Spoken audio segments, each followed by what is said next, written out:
La vida es un lugar maravilloso, próspero, lleno de futuro.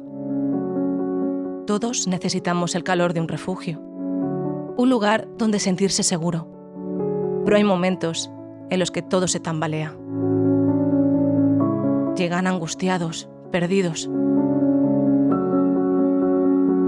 Y es ahí donde abro mis puertas para generar paz, sosiego, cariño y protección,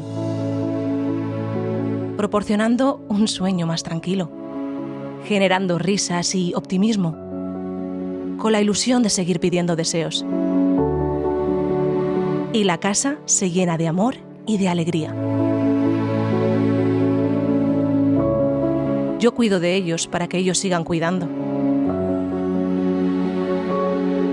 Guardo sus memorias y abro mis ventanas a la esperanza. Soy el efecto hogar. Y me llaman Casa Ronald McDonald Valencia. Un hogar fuera del hogar. Ayúdanos a seguir manteniendo a las familias cerca cuando el tratamiento está lejos.